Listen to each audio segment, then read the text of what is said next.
All right. A few days ago, I had a ad campaign shoot, and it was my first time to do an entire ad campaign just using a continuous light. And I usually go to a shoot with all my strobes.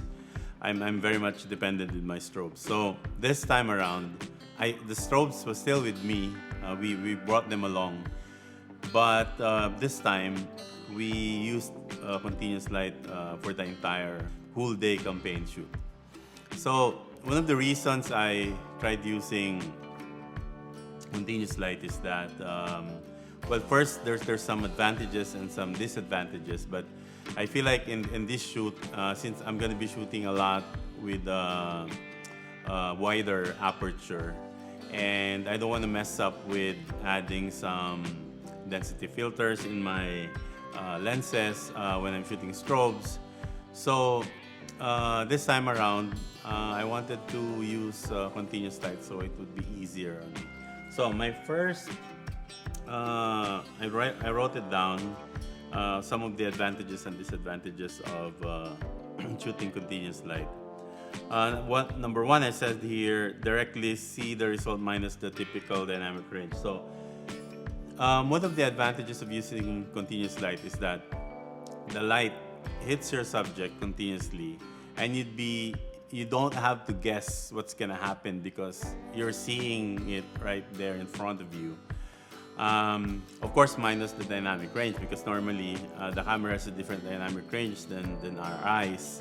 So what you see is actually that you're gonna get partially in your camera. So the shadows might be a little bit darker in your camera, but in your own visual sense, it's a little bit light. So in your camera, it's going to be a little bit darker shadows, but basically about 80% of what you're going to get in your continuous light is shown right in front of you. So no more guesswork. Although since I'm very much used to shooting strobes, I can already foresee what I'm going to get if I position my strobe and the strength of my strobe. I also have a metering, so I can actually meter when I'm shooting strobe. But in continuous, no need to actually meter. We do meter a little bit, but just to check. No, sometimes we want to put numbers to what we're doing, so we normally check with the meter still. But in continuous light, the advantage is it's already there. You can see it, no? Actual, how the light is falling to your subject. Where is it falling? Is it a little bit front or back? So immediately you can do your adjustments really quick and really fast. And yeah, you can see the feel. You can see the contrast of the light immediately. So faster setup time. That's one thing. One of the advantages I felt when I was shooting continuous light a few days ago.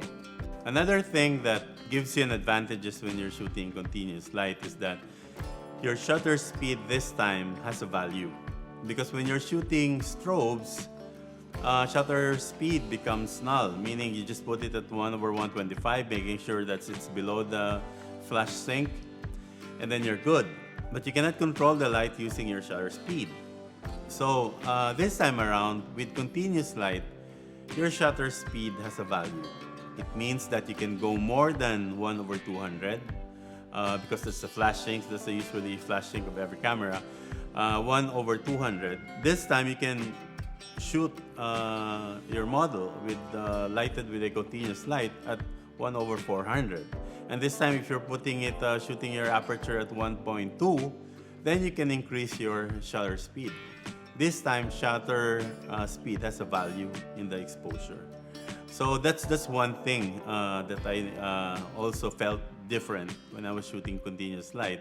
I don't have to put some ND filters if I want to shoot really wide apertures. So yeah, that's one thing. Shutter speed now becomes, it has now a value in your exposure triangle. Yeah, because in strobes, shutter speed has no value at all. You just want to make sure that it's below the shutter speed sync. Okay. Another is what did I say here? Oh yeah, it's good for BTS. when you're shooting behind the scenes, you're actually capturing the light as it is because it's continuous. You can capture it with your video. You can take photos of it using your phone.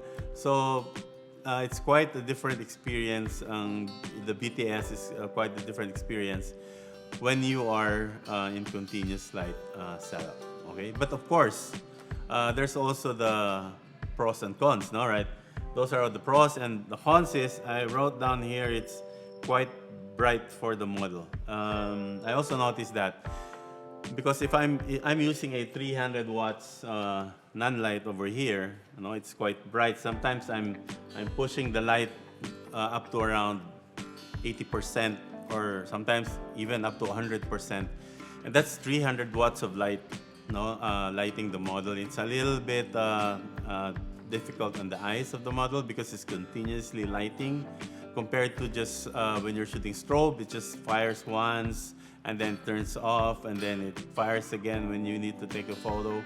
But this one, even if you're not shooting, the light is continuously, you know, lighting the subject. And sometimes when this really hard lights goes through the eyes of the subjects, a little bit difficult to handle it. But our model, Kelly Day, a few days ago, she was really good. She has no problems with strong, direct light, continuous light, because she's used to shooting VTRs.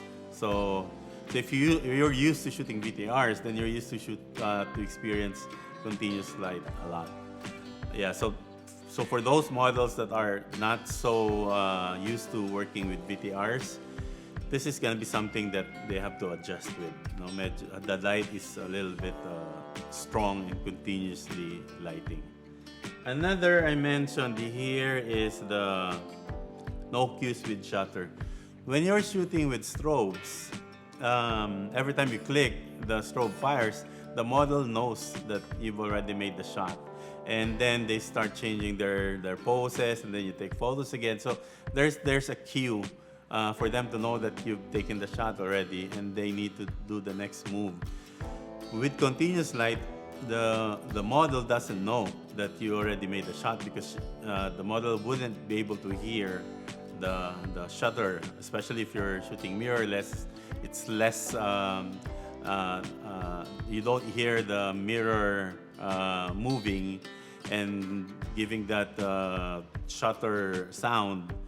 The subject doesn't hear you when you take the shot. So there's no cue. But yeah, so that is something that some of the models are used to. They don't really need cues, but some of them might need some cue that you've taken the shots already. It really depends on how the model, the level of experience the model has. So that's another thing. Also, I have many wires because continuous lights normally are plugged on the wall outlet because it's going to be there's going to be a lot of battery packs if you use battery packs for your continuous light.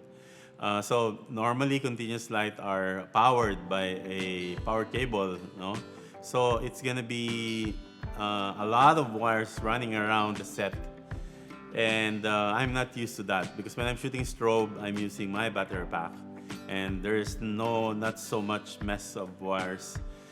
But yeah, in continuous light, you have to deal with that, with the wires and all. So, but yeah, I'm happy. The output came out right. I love the results.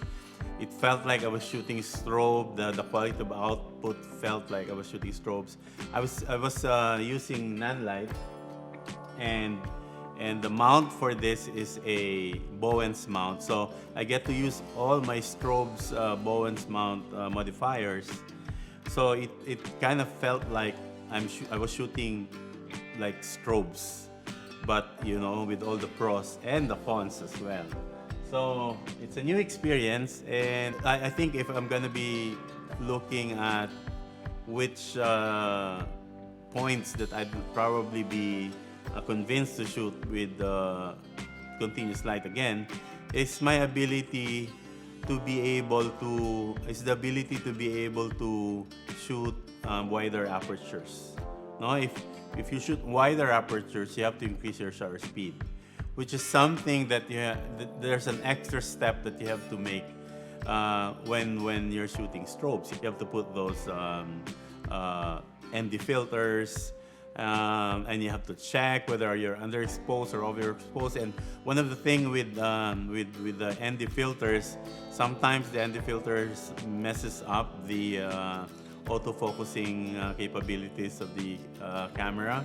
So that's also a disadvantage. So yeah, if I'm gonna be shooting with wider apertures, I'm definitely gonna be shooting with continuous light. There's our cons with the continuous light, but I think the pros actually outweighs the advantages over the cons. So yeah, so I'm gonna talk more about this, about my experience using continuous light. I'm gonna be discussing Capture One a lot in my next other vlogs.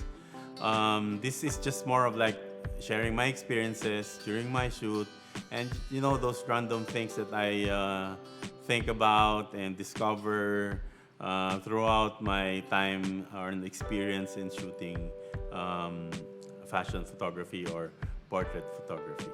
All right, that's it for now. See you soon.